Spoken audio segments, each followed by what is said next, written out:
once we had decided, yes, that's what we want to do, how do we make it work? All the puzzle pieces fell into place. When I moved into that office, it felt amazing to me because I really felt like this is my thing now. This is like my business. There was so much freedom in that moment and so much excitement and enjoyment and just awe at, wow, I can do this, but it's worth looking at what is your safety net and what would that allow you to do. Hey, I'm Angie Mazzell, and welcome to More Like You, the podcast about letting go of the life you thought you should live and creating one that feels more like you. I'm a former TV journalist turned author and storyteller, and I know how it feels to chase success that looks good on paper, but doesn't feel right in your heart. Walking away from that life taught me to trust myself, embrace change, and create a life that feels like home. And now I'm here to help you do the same. Today's episode is about taking risks while still feeling safe. I'm joined by my friend Kerstin Martin. Kerstin and I met over 15 years ago in the comment sections of our blogs, and our friendship has evolved alongside our lives and our businesses.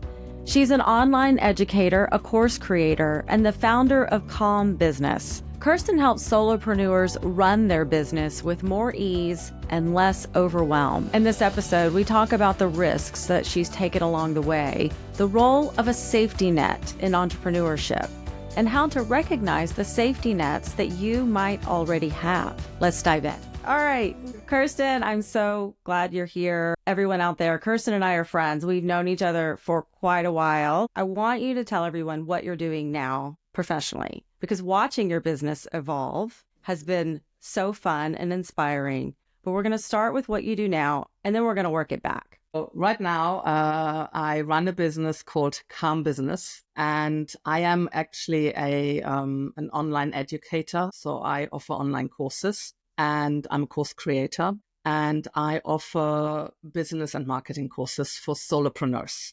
So it's for people who mostly run their businesses by themselves. They might get a little bit of help, from a VA or from contractors. And I just launched my first new course called the Calm Business Foundation. And that's all about running a business, actually, because many people start out because they have a passion for something, a craft, an art, and they want to monetize it, but they don't actually really know how to run a business. And then they become very overwhelmed, as they grow and become more successful. So this is all about the practical side of running a business. And I take you behind the scenes of my business, which I've had for 10 years. And it's all about finance and legal and business management, time management, practical things to help you feel calmer in your business. I'm all about calm. And my next two courses will be about email marketing and course for course creators. And it's really a philosophy that has grown over the last few years, the Calm Business philosophy. What type of industries? You said solopreneurs, but what types of fields are these people working in? They come to you and your course would be helpful. I mean, it's a mix, so I still probably have a lot of designers in my audience at the moment because I used to teach Squarespace courses, but a lot of artists and coaches, therapists, and, a lot of times people who had professions and then they found ways to, to turn those into a business. I have people who teach languages and organizers, Marie Kondo specialists. And it really is, a lot of them are creative people, and a lot of them are also, I think what they have in common is there are a lot of HSPs, highly sensitive people, and introverts, neurodivergent people, and just anyone really who benefits from the flexibility of running your own business, Right. who doesn't fit into the 9 to 5. And when you say online business, I was thinking about this and how business has evolved over the years, definitely over the past decade or two. But online is how we find our audience. Yeah. So, for example, I'm an author. I want to do speaking events. So you're seeing people out in the real world, but how do I get my message out? How do I tell people what I'm doing? So it really is important that we figure out how to connect with people over the internet. And the beauty of it is that you reach people far and wide. I mean, you live across the country in Washington State. I live in South Carolina, and we are very close through the power of the internet. So, and we met in real life, so. And we did meet in real life. And that is, so there is just bridging that gap. And I think sometimes people may not feel savvy in certain ways, but they have something they need to offer. So they're helping bridge the gap. But so let's talk about Calm Business. I was actually with you and visiting you when you were shifting your business to the idea of running a calm business. And you were talking about hustle culture and wanting to just reject hustle culture. Let's just start with that. What is hustle culture? Yeah. Well, I think many people think about it as, work hard and like bro energy and all of that. And that is all true. So it's very high energy. But for me, it's also using manipulative sales psychology to sell to people. It's the culture that says, I will help you earn 6 figures every month in 2 weeks, or create your online course using AI in 5 minutes, and then you'll become a millionaire by the end of the year. And it's very, very income focused. It uses FOMO, fear of missing out, and all these manipulative tactics to draw people in and then often sell them mediocre products. And it's rampant out there. I mean, anyone who spends any time in the online world knows that. And you cannot escape it, actually. It's very high energy. It's all about quick and secrets. Oh, let me sell you my secrets, to 6-figure months and all that stuff. And it completely ignores that building a business takes time. It completely ignores that quality matters, relationships matter. Of course, there's nothing wrong with making money. Calm Business is not against making money at all. It's not against being profitable, because we need to be profitable if we have a business. But it's just how they do it. They basically exploit vulnerabilities just for their own personal gains. Well, and you said the FOMO, the fear of missing out, is definitely real in this day and age. We use social media as a tool, and it helps us reach our followers, our audience, our customers, but it also makes us watch what other people are doing. And there's this pressure to keep up. And I believe we forget that things take time, that trust is built over time. You have to have a foundation to play the long game. And I've seen you do that. I've seen you grow, start with a service-based business and scale and grow your following. But sometimes I'm like, how do you do that, Kerstin?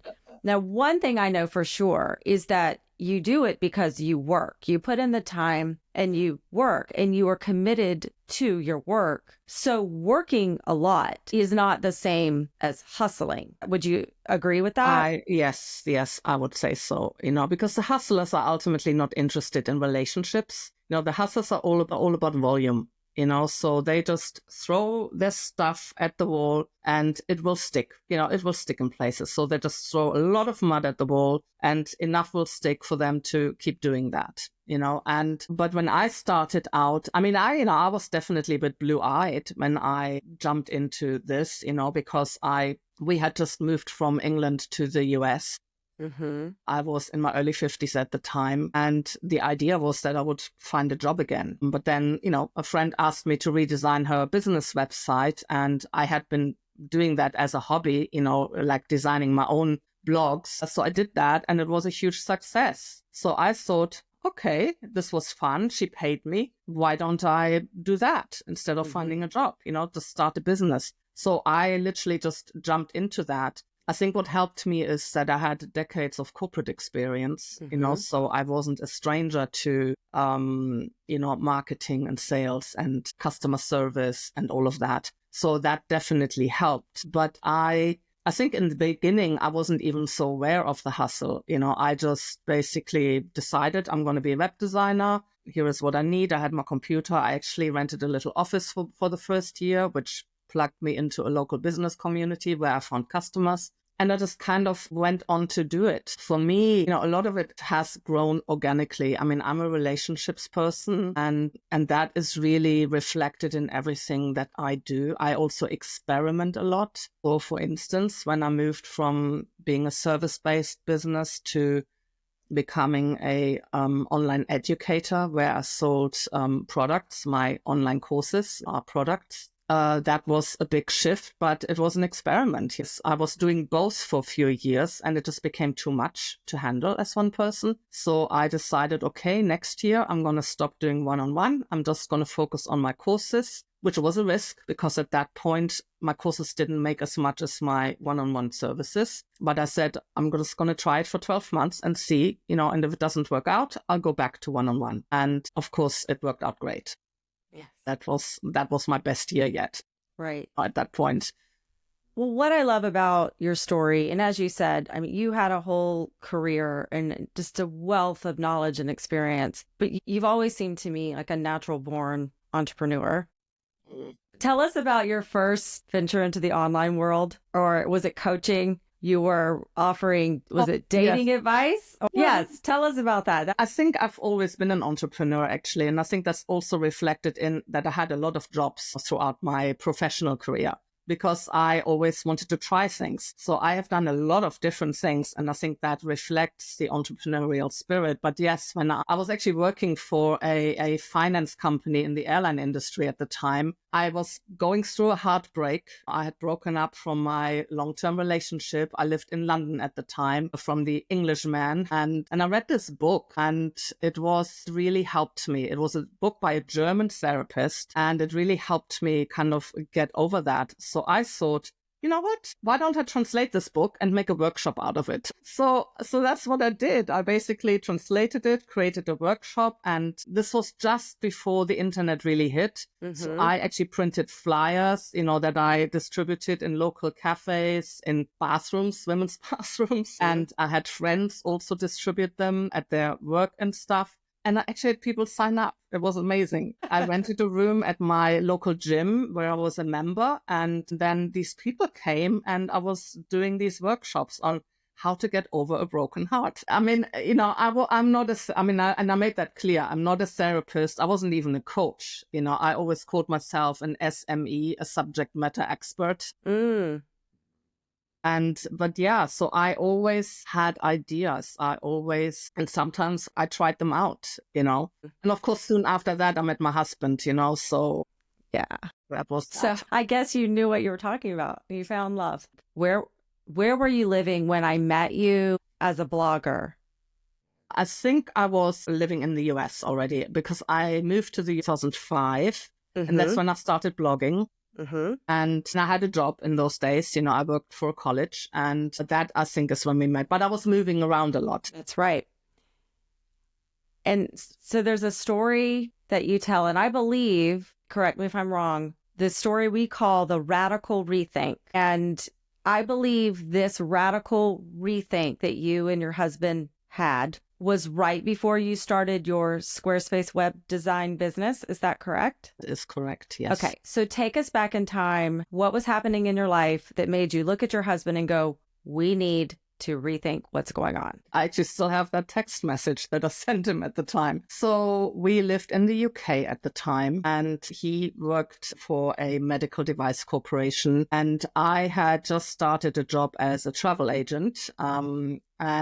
But we always wanted to get to the Pacific Northwest, where I had actually lived before. And we both really loved it here. In his company, they were talking about transfer, like we were often moving because of his company. And so they were talking about maybe moving him to Asia. And we thought, no way. I mean, we're just getting further and further away from where we really want to be. So we decided, well, we're going to downsize and to save money and so that we can actually make the move to the Pacific Northwest, like in a year or two. Mm-hmm. So we decided to look at apartments or flats, as they call them over there. We found a little flat and we had everything arranged with the landlord and we felt really good about that decision. And then the landlord in the last minute pulled out. And I had, at that point, I'd been so sure about our path. Downsize, save money, and then a year or two from then, we make the big move back to the US. So that all fell apart. So that afternoon, when I got that message from the landlord, I texted my husband saying, I'm so disappointed. I really thought I felt so sure about this. Maybe we need a radical rethink about what we're doing. And he took that verbally and literally, so when I came home that night, he said, let's sit down and talk. I want to move to the Pacific Northwest now. I don't want to wait a year or two. And now, we had good jobs. We had a little bit of savings, but there were quite a few obstacles, like to do with this relocation and all that. And I don't know, but it was one of those situations. Once we had decided, yes, that's what we want to do. How do we make it work? All the puzzle pieces fell into place. I mean, it was actually kind of crazy, so his company waived the relocation reimbursement that he was actually committed to. We would have normally had to pay them back money for the relocation that they had paid for us. They waived that. And that was our green light. So we took our savings, we paid for our own relocation, and 3 months later, we moved to the US. Wow. We had, we had no home. We stayed with friends to start with. We were in our early 50s, so we both quit our jobs. So it was a huge risk at that age, especially also financially. But we just knew that this was the right thing to do. And everything worked out. We landed here. He found a job soon after. We found a place to buy. That's when we bought our first condo where you visited us. And that's when I decided, because in this whole transition, that's when I created that website for my friend. And that's when I then decided, okay, I can actually start my own business. One story, actually, which I felt also was really serendipitous, the story about my office. It's actually, I think it really kind of demonstrates that sometimes you really have to trust the universe or just put it out there, So we moved in December 2014. In August 2014, we were visiting friends in Vancouver and Bellingham, which is the little town in northern Washington that we ended up settling in and where I had lived before. And as we were visiting that August, we went down to Bellingham and friends of ours were building a new building, a multi-purpose building. So it had retail on the ground floor, then it had offices, and then it had apartments. So they took us around this building with our hard hats and it was in a beautiful part of Bellingham, in the historic part. It had views of the ocean. And I remember walking around this floor where all the little offices were going to be. And I thought, wow, this is really cool. I would love to have a little office here, but I don't know what I would do. I mean, I don't have a business, so that felt completely far-fetched, to do that, because I did not have a business and I didn't even know what it would be. But I remember walking around with my hard hat, looking at the views and just the vibes of that part of town that I also knew really well. And just thinking, oh, how cool would that be to have a little office here? And then 6 months later, the building was finished and I rented an office in that building. Okay. So many things that I want to unpack there. Let's go back to the radical rethink. I remember a therapist told me once that when you make a decision about something, really make a decision, that the universe starts moving in that direction. It's almost like circumstances start rearranging themselves around the decision you've made, because I believe there is power in a clear decision and a resolve. On the other hand, and we'll get to this in a minute, you need a safety net of some sort. We've talked about this a lot. So we're going to put a pin in that for a second, just so that the audience knows that we are talking about making bold leaps and going in that direction you feel pulled, but there's still room to be practical in those decisions. Talk about how this business of yours started. So you're walking through an office building thinking, I'd like to have an office here one day, or wouldn't that be nice? And you didn't have a business yet. I always think sometimes you get an idea before it's time. I feel like this has happened to me a lot. And you get the idea before it's time. And I think we get tripped up when we think, I have this idea. That means it's supposed to be happening now. And if it's not working out now, then maybe I was misguided. When sometimes we're getting foresight, maybe what is to come. So you started your business. This trajectory of where you are today started because you blogged and created beautiful websites on your own because you just were gifted in that area. And I started to notice your websites were always so pretty. And that's how it started. That's how you got your first client, It was my right? creative outlet. Web design was my creative outlet. Yeah. It was just something you were passionate about. And that is what someone picked up on and said, I will pay you money to make a website.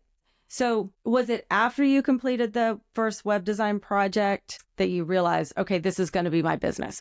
It was after I completed it because I was building it while we were in that transition, to move from the UK and to the US. And then, we landed here. I finished the website and it was a huge success. And that really made me sit up and think. And of course, my friend was also very encouraging.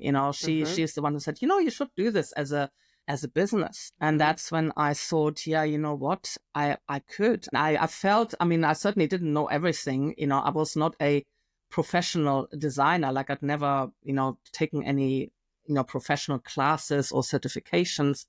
But because I was always dabbling with it and really enjoyed it, I knew that I knew enough, and with Squarespace, it was also a bit easier, to be honest, because I didn't have to have a lot of coding experience. So I knew it was enough to do this. So I literally just made that decision. And then what I did is, the first thing I did is I sent an email to everyone in my address book, so friends, former colleagues, and just saying, okay, guys, we just made our move and I decided I'm going to be a web designer. And here is the first website that I just created for a business. So if you know anyone, I will not be sending you any more emails about this because it was unsolicited and you don't really pester your friends with your business stuff. But that was just the one and only time that I did that. And the ripple effect of that, I felt even years later still, where people contacted me years later when I asked them, so how did you hear about me? Oh, my friend Christine, she got this email from you and she forwarded it to me and I kept your details. And yeah, here we are years later. Yes. And that is what started it, and then a couple of months after that, the office building was finished. And because I was good friends with the owners, they told me about it and they said, well, we have a little office here. It was the smallest office that you could rent. And I tell you, when I moved into that office, it felt amazing to me because I really felt like this is my thing now. This is my business. I have my own little office, which also helped, to be honest, with the transition from going to a corporate office. I still felt like I was professional. But it just felt, there was so much freedom in that moment and so much excitement and enjoyment and just awe at, wow, I can do this. I had enough. I used savings to pay the first 6 months of office rent because obviously my customers, I was still building up a customer base and I didn't want to have the stress. That's kind of the safety net, right? That's part of the safety net that I had at the time. I didn't want the stress of, having to worry about my monthly office rent. So I paid 6 months upfront. And then in those 6 months, I was able to build a business that then became very sustainable. Yes. And so we went back in time and we're going to start kind of bringing us back to where we are. So from that Squarespace business, at some point you realized you wanted to scale because you were trading time for money. And that works for a while until your schedule is full. And you realize that you yourself have limits to what you can provide. So at that point, you shifted your business to teaching. You created an online course to help people build websites on Squarespace. Yeah. And that was actually kind of organic too. I didn't start that because I felt like I wanted to scale. Okay. I started that because I took someone else's online course, someone who was a course creator. And at the time, actually, I thought, oh, I want to maybe do something else and do an online course for that. But then I realized, I actually have a good business, with the web design. So, and people often ask me, how do I do this and that? And I thought, well, okay, so why don't I create a web design course? So again, it happened very organically. I didn't even have a mailing list at the time. So I just created my first course. A lot of people from the course that I had been taken, where I got this idea, they actually signed up for my course. So that was great. So I already had some customers for that. And teaching is actually another thing. I've often done that in my corporate career, actually. I often held workshops and So I wasn't completely unfamiliar to teaching, and I love teaching. And I also love just putting together the courses. And at the time, I mean, the concept of online courses was still fairly fresh and new. And so I launched that. And then again, I built it up very slowly. Then I kept adding courses all about, Squarespace and different aspects of using Squarespace. And I did both one-on-one client work and online courses for about 3 years. And then I realized it was just too much work for one person. It was too much to do it both. And that's when I decided I really liked having more freedom and flexibility, not being so tied to project schedules. And so I decided to stop doing the one-on-one design and kind of see if I could actually grow the course business to a point where that is also sustainable. Right. And yes, I mean, it just took off from there, basically. And so you did that for a while, and then you've just recently made it through another transition. Now you are definitely a subject matter expert on running a business, and you are teaching people how to run business online in a calm, sustainable way. You recently in a newsletter wrote about the importance of having a safety net, because people may look at you, look at your life, they see your photos on Instagram, and they make assumptions like that could never work out for me. I could never take a leap or take a risk to run an online business, even though my heart is telling me to move in this direction. I don't see how it can be sustainable. What I love about you, Kerstin, is that you've always been transparent in your newsletters where you really tell people what's going on behind the scenes.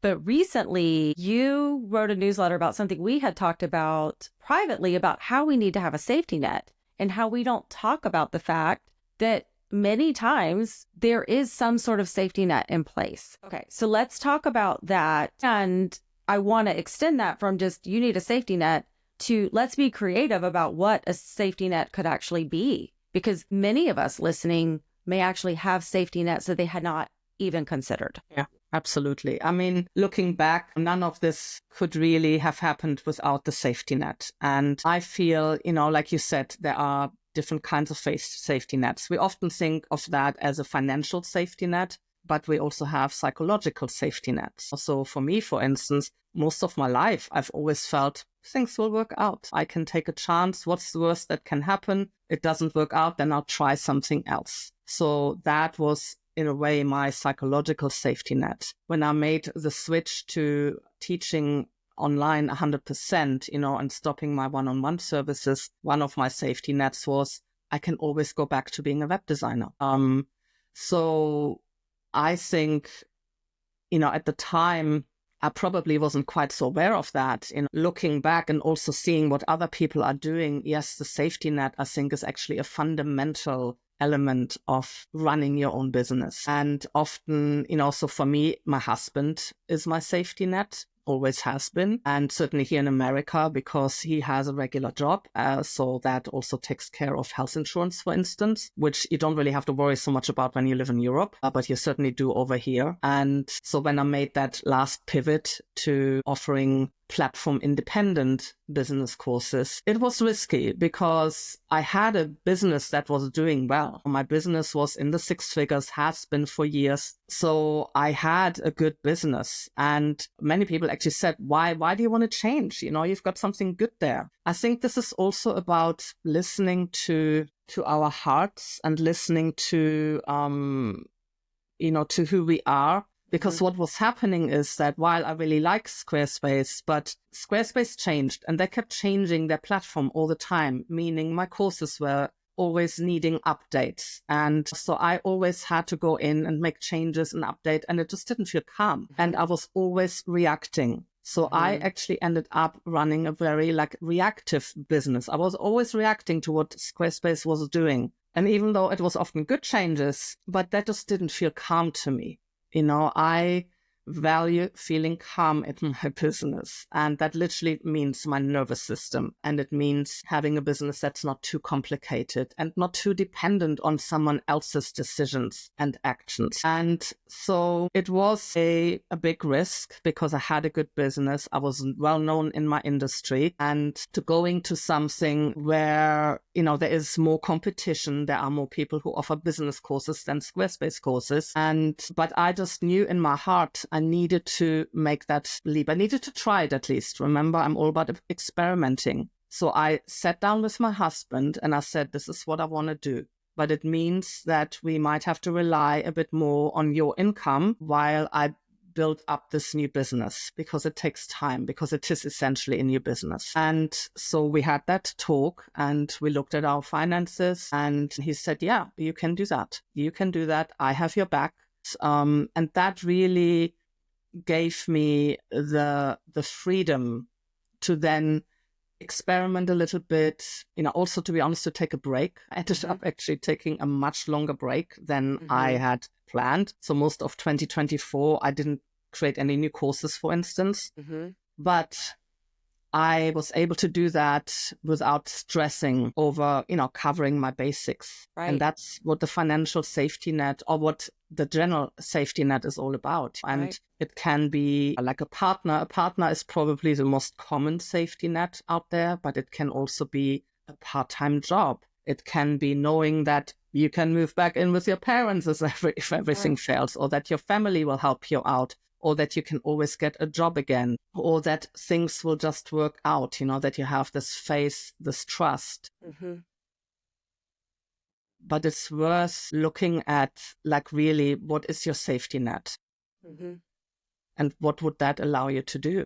And I want to go back to the point you made at the beginning, because you were single for a while. I mean, you met your husband a little bit later in your life, definitely in your professional life. So you were living like this and operating from this sort of internal compass system the whole time. And so you have gone through seasons where you are 100% supporting yourself. Oh, yes. And again, I really Many think years. the psychological safety net, because for me, it can sound negative for some people, but I do like to take things to the worst case scenario, because I don't actually think the worst thing's going to happen, but I have to let myself go there. What is the worst thing that can happen here? And would I still be okay? And can I live with the worst thing if it meant that I really am answering what feels very true and strong within me? And I just think it gives everyone an opportunity just to think about what is pressing on them. Is there something going on that they feel compelled to move in a direction, to just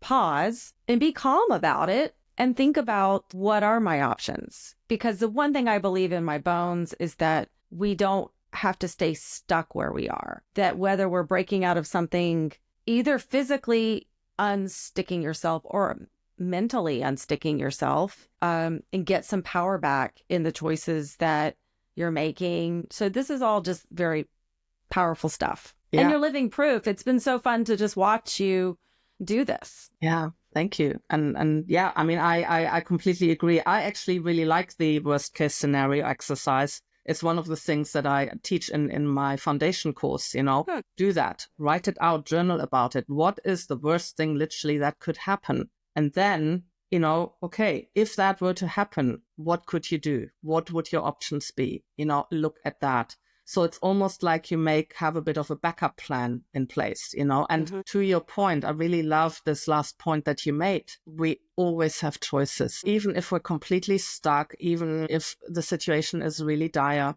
we always have choices. Even if it's just the choice to look at things a bit differently, to change your attitude about something. But that's sometimes where it starts. But there is always something that we can do to help us then move forward or get unstuck, But sometimes we have to go to that worst case scenario to then really think about, well, what would my choices be then in that situation? It's interesting because we've had long talks about this. Our lives, if you were to look at our paths on paper, they seem like there's not much in common.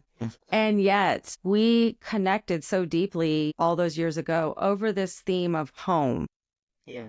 And for me, home really meant stability or a certain level of success or things working out the way I thought they were going to look. And here you are, moving around, changing jobs, kind of going on your own, just going your own way. And yet you too value the idea of home. Yeah. And when I came to visit you, and you guys have moved a lot, as you said, but your space, your actual home, it's very curated and cozy and welcoming. And I felt myself exhale the first time I flew across the country to visit you, because home is a feeling and it's something, and it's an energetic vibe that you give off. I just want to ask you, what does home mean to you? It's a really good question. I think home for me, and that's why we connected over this theme, has always been very, very important. Even though, yes, I have moved a lot. I think I moved like over 35 times. I traveled a lot, I lived in different countries. But for instance, I have always had my same stuff. So a lot of my furniture have moved with me all this time. It's actually quite amazing. All of my books, everything. That's why I can put a home together very quickly and then move again in a year. So, but I feel home to me is actually many things, but what it really comes down to is safety. I think to me, home is a place where I feel safe and a place where I feel connected to myself. That is also like an inner safety. It's not just your physical environment, although I think the physical environment matters, but it's also like an inner safety. And I think that's why I connected so deeply with you, because I feel you have that too. And you create that as well. I have always loved your tagline. I mean, to me, that really sums it all up, create a life that feels like home. Yes. Because ultimately I feel like that's what we all want and that's what we all need. And, just to feel home, somewhere that anchors us. And from where then we can, create a life that is aligned with us, a life that is, in community with others, that also serves others. Yeah. So it's that combination. I feel like, I have lived in physical places that were beautiful, but I did not feel at home there at all. So for me, it is actually also a very physical feeling. I can go to a place like when I, many, many years ago when I was single and after this breakup from this English guy, I moved to Bath in England. I didn't know a soul there, but I just was drawn to that place, and I looked around one day and I said, I'm going to buy a place here. I couldn't afford London anyway, so that was one reason.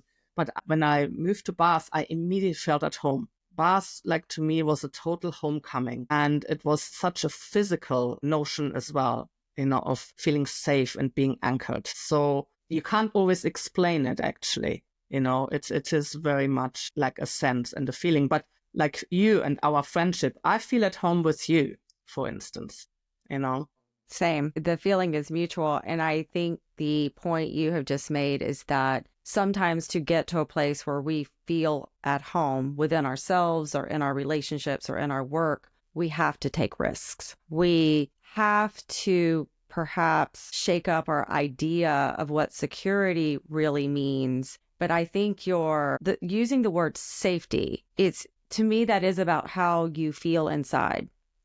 Because you can feel safe even if you're doing something that feels scary and brave. It's like a calm assurance that you are moving in a direction that you're gonna be okay. And that's really powerful stuff. And it's sometimes easier said than done, but I think anyone who has something stirring inside of them, it's like there's a knowing that you feel like you're being pulled in a direction. We have covered a lot of good stuff today, Kerstin. So before we go, we want everyone to know how to find you and what you're currently offering and what you're currently working on. Yeah. Happy to share that. So my website is calmbusiness.com, and I am currently working on my next course, which is a, email marketing course. It's all about building an audience and trust with your audience, connection with your audience away from social media. I think people are getting more and more disenchanted with social media. It's becoming harder and harder. whereas email marketing is really something that we control 100%. You know, we own that. That's ours. And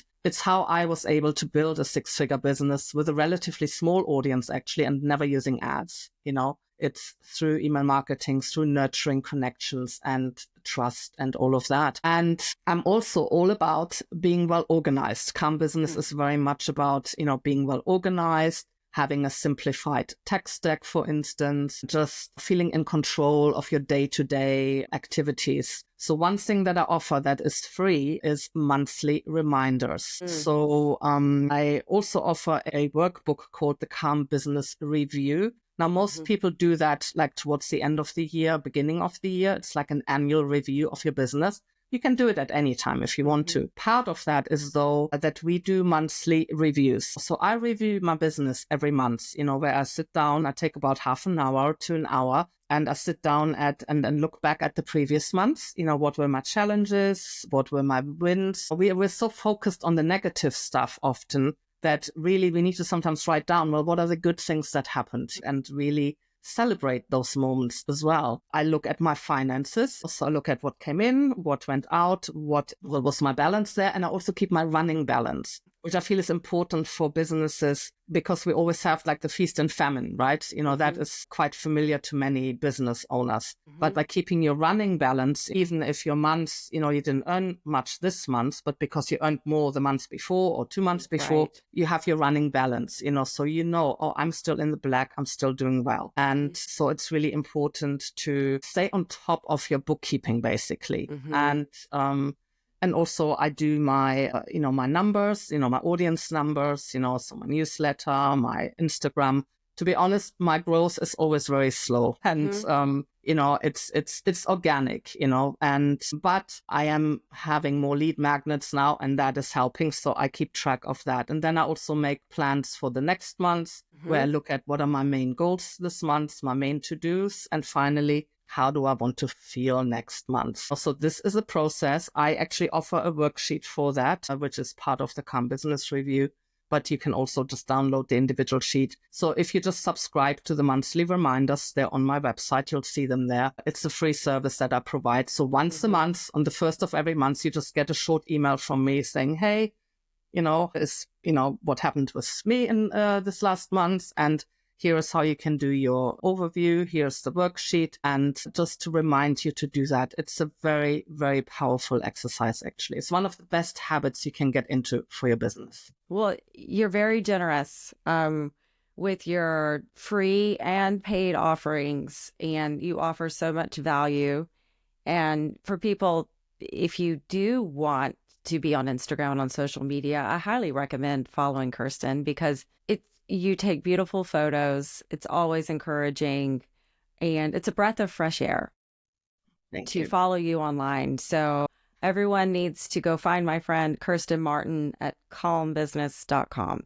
Kerstin, thank you for joining us today. Thank you so much for having me, Angie. This was so delightful. Thank you so much for listening to this episode of More Like You. I hope this conversation with Kerstin Martin inspired you to think about the risks that you're willing to take and the safety nets that can support you along the way. Sometimes courage looks like leaping, but other times it's about slowing down, getting clear, and creating a plan that feels right for you. Either way, there is power in knowing that you do have options. If you enjoyed this episode, please be sure to subscribe and leave a review. You can also join my email community at angiemazel.com to stay connected with me and get that weekly inspiration and encouragement delivered to your inbox. Thanks again for being here. Until next time, keep making choices that lead you closer to a life that feels like home.